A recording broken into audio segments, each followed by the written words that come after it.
Fair and balanced, unbiased and clear, concise and accurate. This is the DBS Evening News. Here now is your presenter with the headlines. In the headlines, JCI West Indies National Executive Vice President urges the JCI Dominica to enhance its impact on the Dominican community. In the news from the region, regional leaders to meet with Brazil's president tomorrow, and internationally, U.S. to partially evacuate embassy in Iraq as Iran tensions rise. The details of these stories and more coming up next.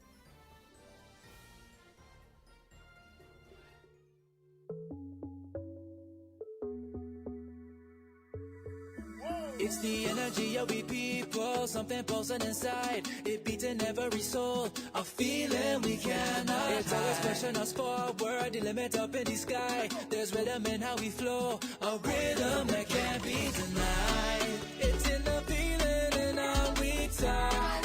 It's in the meaning in our spot.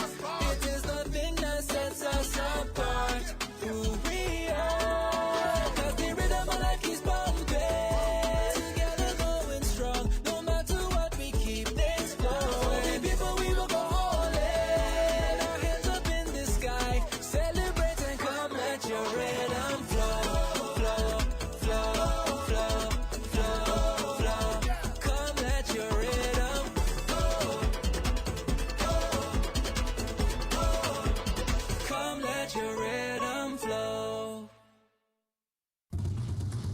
DBS News. And welcome back. Saying a special good evening to the listeners of Acoustics Worship Radio. Junior Chamber International JCI West Indies National Executive Vice President Reginald Burnberry has urged JCI Dominica to enhance its impact on the Dominican community. Senator Reginald Burnberry of Guyana is currently on an official visit to Dominica from June 11th to the 15th. She also praised the JCI Dominica for its ongoing efforts in youth development. Expectation during this visit is to ensure that JCI Dominica has come to its fullest or, maximize its potential. JCI Dominica is doing a lot of work, and not just work, but great work. They are creating impact within their communities, the surrounding communities in Dominica. But I want to see them maximize. They can do more. They have the potential to do more. I want to see more collaborations coming out from JCI Dominica with different offices within the Dominican island. I want to also see that the members grow and develop to the max, to their full potential. It's not just us as the leaders or in the position growing and developing, but also our members to grow and maximize themselves within the organization. Burnberry also called on young people to be a part of JCI Dominica. I would like to implore our young people within Dominica. JCI Dominica is that organization for you. We know there may be many other youth organizations out there, but JCI is that organization with a difference. We do things with a difference, and I implore you to join the movement and come and be a part of the organization. You can find them on Facebook, JCI Dominica, and you can also find them on Instagram at JCI Dominica as well. Or you can reach out to President Fayel on his Facebook platform and be a part of the organization and grow and develop yourself as a young person within Dominica. Junior Chamber International JCI West Indies National Executive Vice President Reginald Burnberry. And the International Monetary Fund, or IMF, is reporting a positive economic outlook for Dominica. This prediction is based on the implementation of the country's economic modernization and development agenda. The IMF says Dominica's fiscal and external imbalances are expected to narrow gradually, but more ambitious consolidations is needed to bring the debt below the practical currency union's benchmark, mitigate disaster risks, and support resilient growth. The IMF added that structural reforms are critical to fostering resilient and sustainable growth. Priorities include policies to alleviate impediments to financial intermediation, labor market performance, and innovation, as well as allocative efficiency being needed for the growth of Dominica's economy. On June 10, 2025, the Executive Board of the International Monetary Fund concluded the Article 4 consultations with Dominica. The IMF notes that Dominica's economy has continued its expansion. Real GDP grew by 3.5% in 2024, supported by a recovery in tourism and targeted development investments to boost economic capacity and competitiveness. The international organization stated that inflation has eased from its 2023 peak of 7%, averaging 3.1% in 2024. The IMF further stated that tourism arrivals have surpassed pre-pandemic levels roughly by 32%, but the composition has shifted towards cruise visitors over stayovers, and the labor market recovery remains uneven, with formal employment lagging behind overall growth. And ICA representative for Eastern Caribbean, Greg Rawlins, says Dominica is well positioned to take advantage of the opportunity to help reduce the region's high import bill. He says Dominica should enhance its production and trade capacity to better serve the region. Rawlins added that Dominica recorded a GDP growth of 4.18% in 2023. We need to respond to the current high food import dependency of the region and its implications for food security, particularly in an environment of policy shifts and geopolitical uncertainty. Our focus on this front has been on boosting production through developing selected value chains and supporting MSMEs in adding value to local production to capitalize on domestic, regional, and international market opportunities. Some of the value chains that are currently on the agenda across the ECS include white potatoes, sweet potatoes, pineapple, apiculture, sea moss, mushrooms, selected livestock, small ruminants, rabbits, to name a few. Within the context of the development of the agricultural sector in the Eastern Caribbean, Dominica is considered strategically positioned to capitalize on the vast opportunities associated with the high and growing food import bill in the region. As the country with the most vibrant agricultural sector, contributing to 14.8% of GDP in 2023, Dominica should boost its production and trade capacity to service the needs of the region, notwithstanding the challenges that will be involved, particularly from the point of view of vulnerability. And therefore, building resilient production systems will be extremely important in this regard. ICA's representative for the Eastern Caribbean, Greg Rawlins. Acting Superintendent of the Dominica Prison, Jeffrey Edmond, says a massive program to rehabilitate inmates at the Dominica Prison is underway.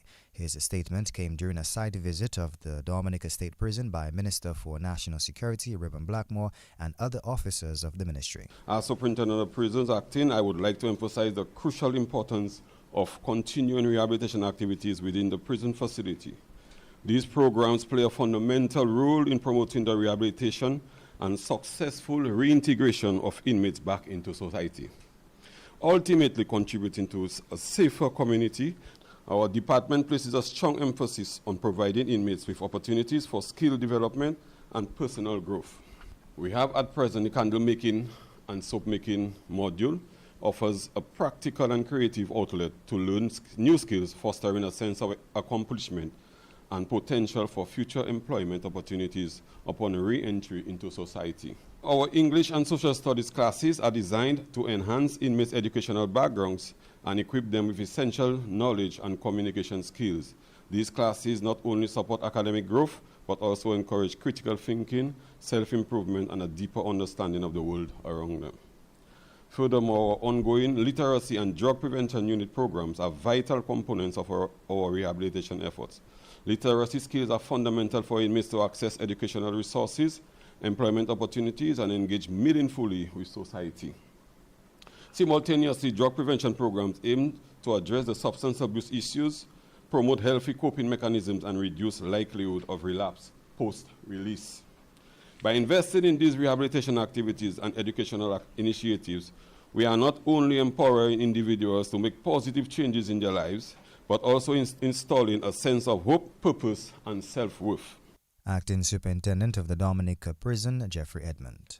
Product Promotions Manager at Discover Dominica Authority, Odile John Baptist, has welcomed the new government policy aimed at facilitating the certification of tour guides. John Baptist told Talk and Tourism that this will positively impact the cruise industry. The government of Dominica has approved a policy to subsidize the NICE certification for tour guides for the upcoming 2025-2026 cruise season. And this initiative really was born out of the demand or the call for an increase in the number of individuals being certified as tour guides to service organized tours. And so the initiative will cover or will fully subsidize the cost of the tour guide training, which is held at the Dominica State College, because to become certified as a tour guide, you must undertake that training. And so that training will be fully covered under that program. In other words, it will be free, okay? Then we're looking at also the license fee or the tourism license fee being covered or being waived. Because once you come off the tour guiding training, the next step in order for you to work as a tour guide with any tour operator or with any taxi driver or operator, you need to hold a tourism license, or rather, you need to be NICE certified. And so the relevant fees attached to that license, which is $75 or $125, will be waived. And as well as the fees for the port ID will be waived. Product Promotions Manager at Discover Dominica Authority, Odile John Baptist. The Environmental Health Department has strengthened its capacity in light of the hurricane season. Senior Environmental Health Officer Christina Augustine made the revelation during the 4th National Climate Outlook Forum hosted by the Dominica Meteorological Service. The Environmental Health Department has, with the Ministry of Health, we have increased our activities or response activities. So we have been doing a number of source reduction activities, a number of cleanups, increasing education, increasing our monitoring as well, so we can give better advice and have better information available. The climatic trends contributed to a range of environmental and public health impacts. Vector-borne disease activity spiked during this period. Mosquito indices remain over our recommended threshold. The risk of outbreaks persists given the unpredictability of short-term rainfall spikes and water storage practices. Senior Environmental Health Officer Christina Augustine. Newly elected President of the Youth Emergency Action Committee, Cornelia Adams, says the committee continues to expand its outreach focusing on community resilience and youth involvement. She says the committee is actively involved in programs during the current hurricane season.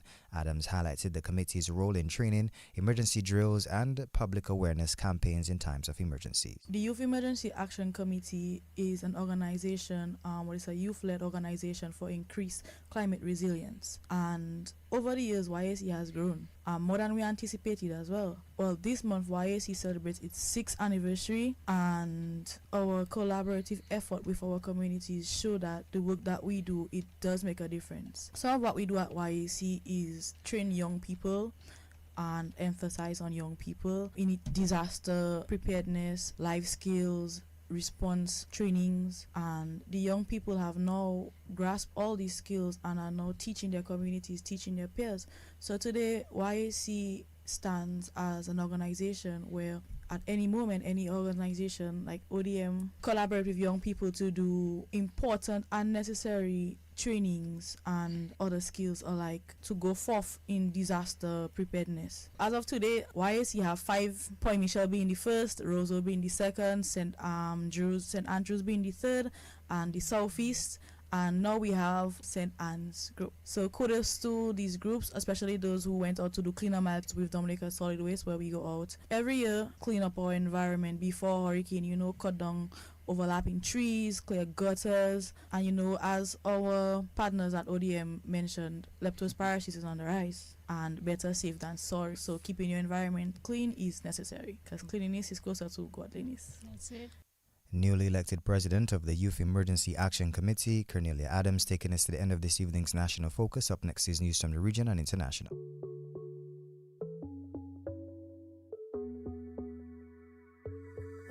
It's the energy of we people, something pulsing inside. It beating every soul, a feeling we cannot. It's always pushing us forward, the limit up in the sky. There's rhythm in how we flow, a rhythm that can't be denied. It's in the feeling and how we tie.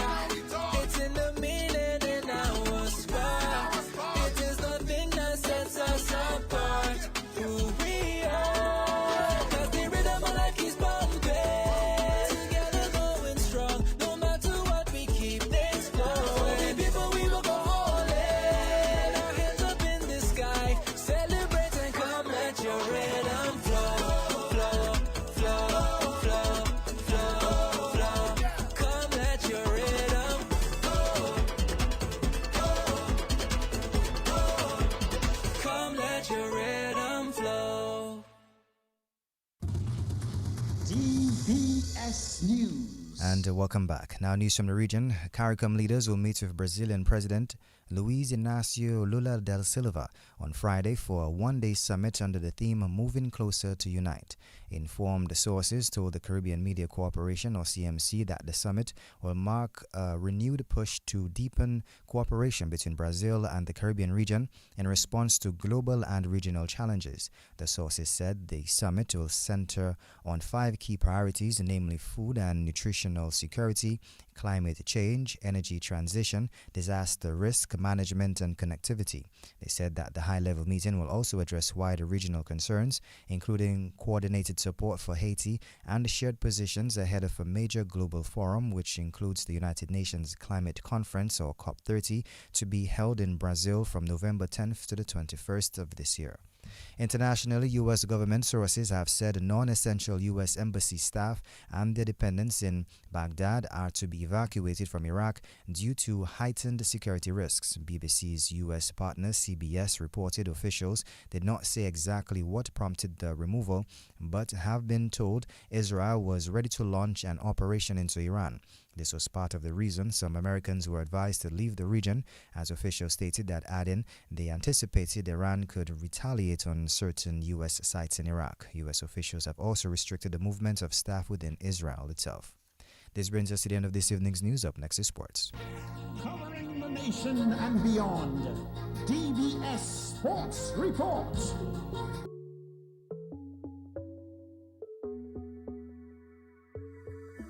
It's the energy of we people, something pulsing inside. It beating every soul, a feeling we cannot. It's always pushing us forward, the limit up in the sky. There's rhythm in how we flow, a rhythm that can't be denied.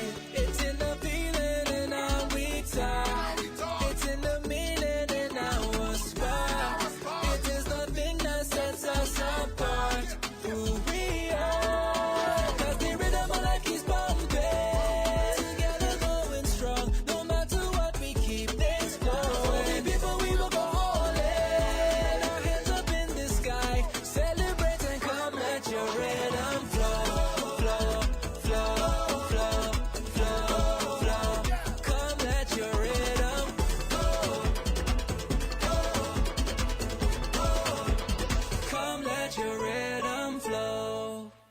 And welcome to your DBS Evening Sports for today, Thursday, June 12th.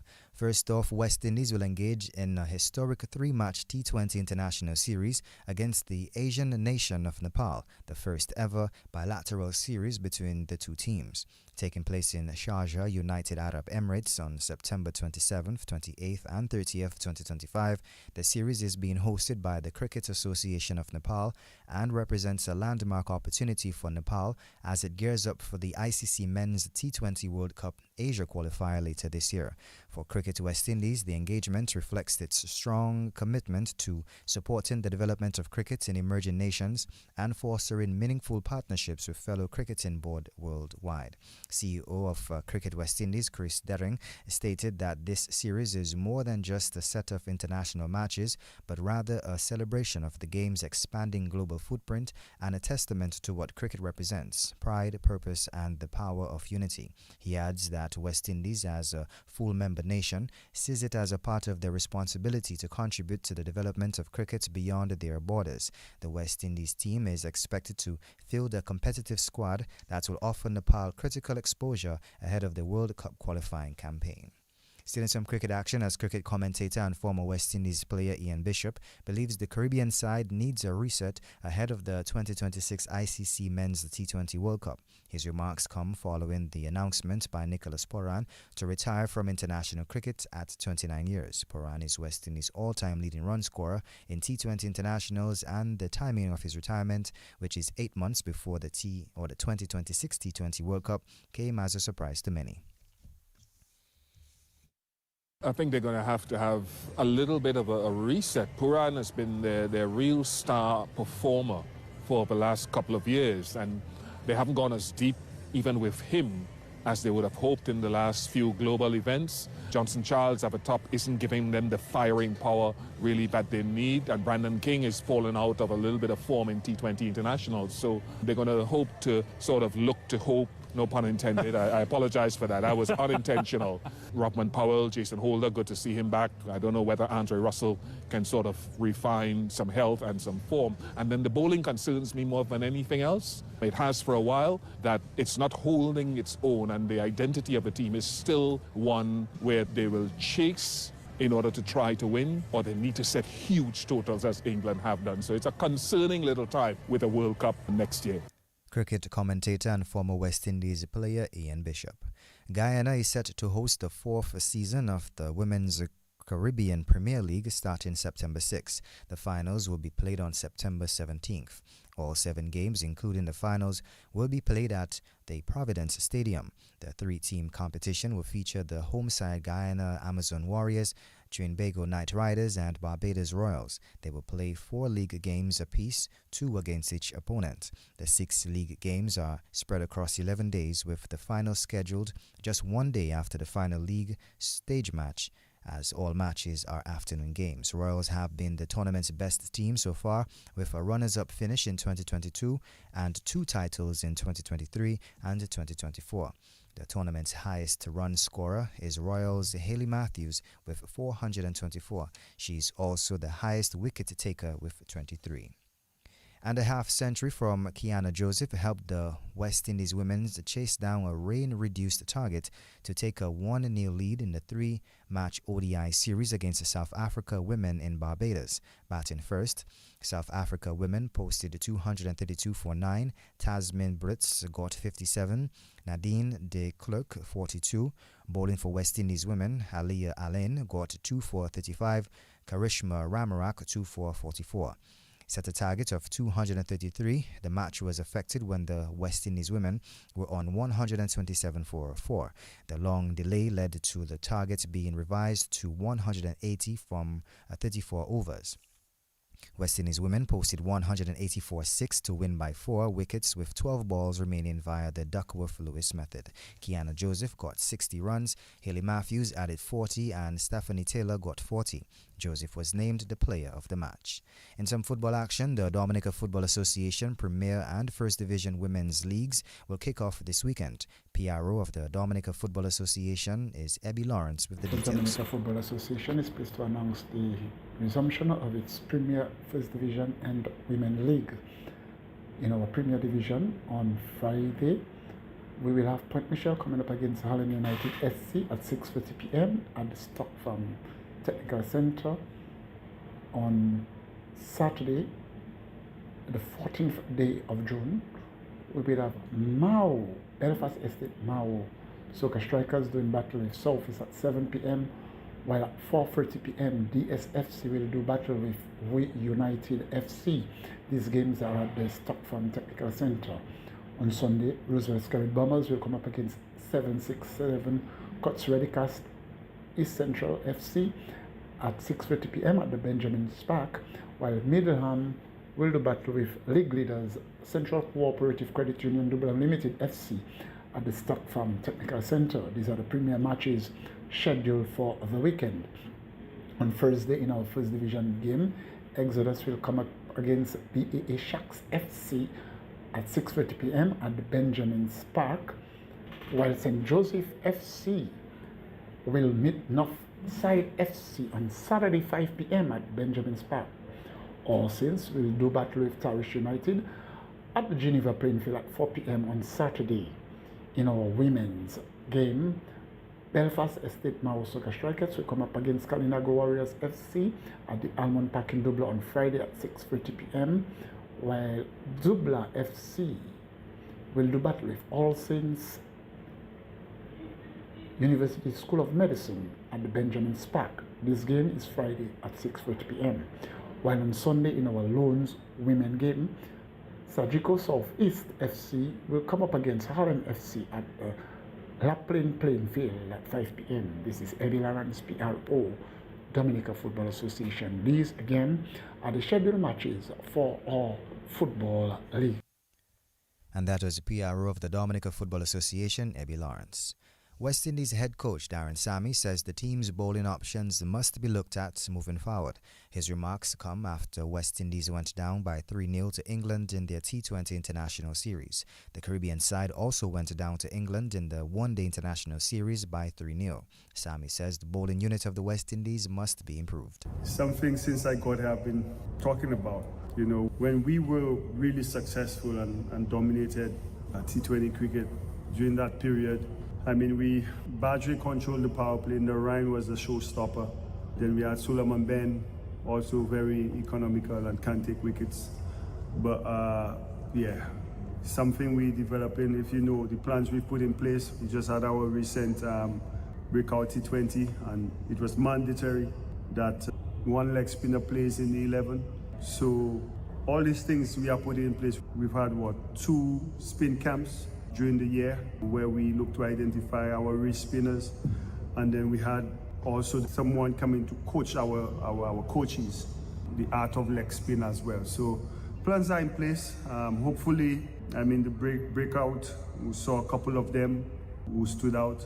So hopefully we continue doing that work and one could break through. I'm gonna sit down obviously with the decision makers and see and try to create a way probably we could fast track a few of them. Sammy also expressed the confidence in Shea Hope's ability to lead the team as the new T20 international captain following the loss to England. Obviously he's the captain, and knowing Shea, you know, he's one to, you know, to understand what is required from him and what he requires from his men. Again, we were just not good enough for long periods throughout the series. But again, the stuff we've done over the last 2 years with Rovman, including Rovman as captain, and how we're looking to move forward, it's just Shea as just captain for 3 games. So I will give him his time. He understands what is required and the direction we're heading, and I will give him his time to try to be the best captain that he could be for us moving forward. West Indies head coach Darren Sammy taking us to the end of this evening's News and Sports.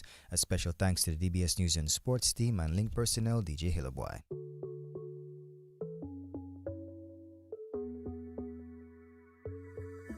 It's the energy of we people, something pulsing inside. It beating every soul, a feeling we cannot. It's always pushing us forward, the limit up in the sky. There's rhythm in how we flow, a rhythm that can't be denied.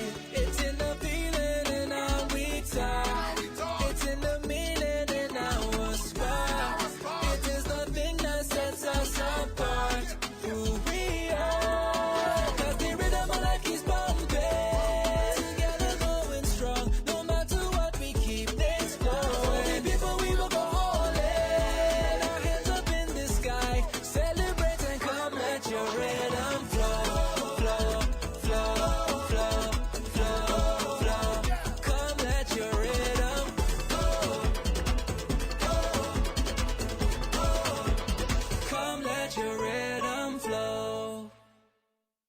DBS Radio gives you top quality service over any other for live streaming of funerals. Call us today at 448-3282.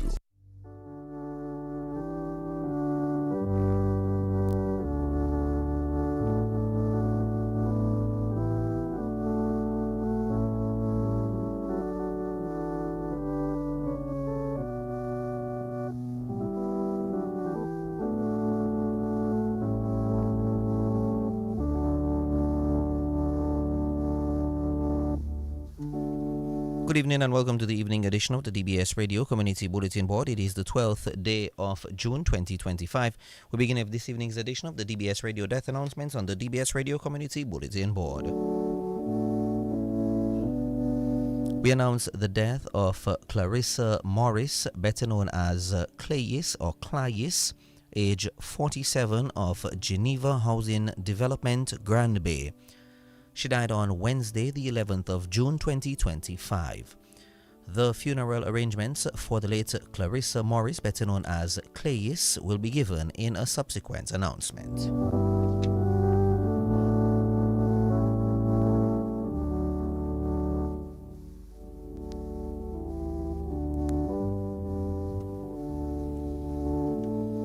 We announce the death of Patrick Williams, age 91, of Carib Dalis.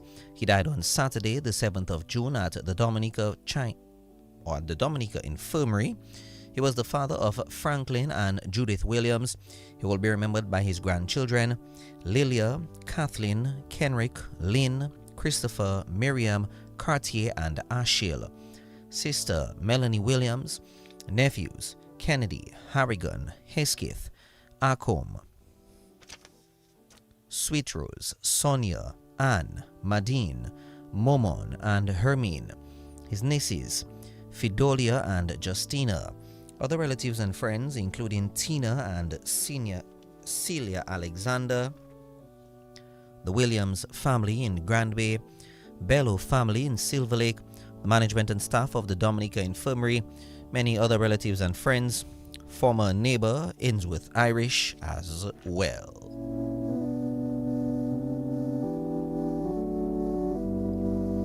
The body of the late Patrick Williams will be transported from Lyndhurst Funeral Home for viewing at 9:30 a.m. on Tuesday, the 17th of June at the Truth and Grace Fellowship Global.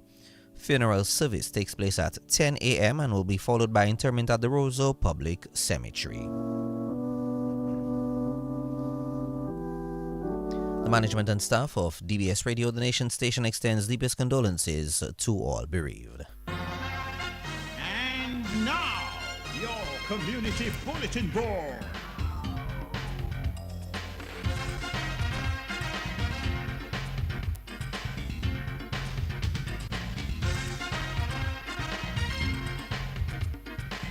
Let's now present to you this evening's edition of the general announcements on the DBS Radio Community Bulletin Board. DOASCO reminds its valued customers that disconnection for both residential and commercial accounts begins during the first week of every month. Disconnection for June continue with the following amendments to previously announced disconnection dates for Cycles 8 and Cycle 9. Disconnection for Cycle 8, which includes Dodan, Pebush, Thibault, Viekas, Benz, Kalibishi, Wesley, Woodfordale and Marigot, now begins on June 16th. Disconnection for Cycle 9, which includes Warner, Sylvania, Despot, Corona, Pidit Soufriere, Castlebruce, the Kalinago Territory, La Plaine, Dalis, Good Hope, Monjon, Rivière Syrique, and Boetica will now begin on June 18th. Customers are advised that accounts with outstanding balance exceeding 30 days are liable for disconnection. Arrears and the applicable reconnection fee must be cleared in order to have service restored.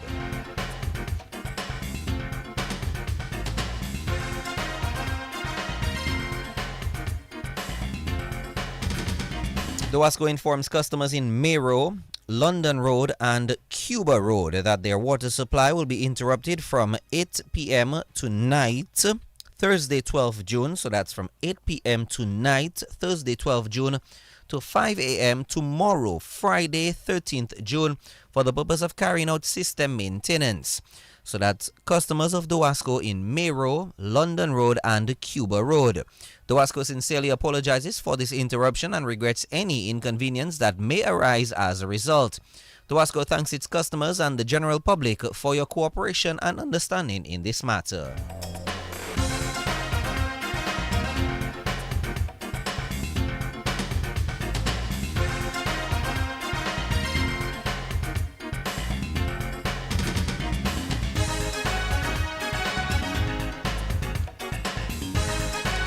DOASCO apologizes to customers in Girardel, Egliston, Reigate and Beaubois for the unscheduled interruption in their water supply today, Thursday, 12th June 2025. This interruption is due to emergency repairs being undertaken on an electrical line at the pump station. DOASCO sincerely regrets the inconvenience and thanks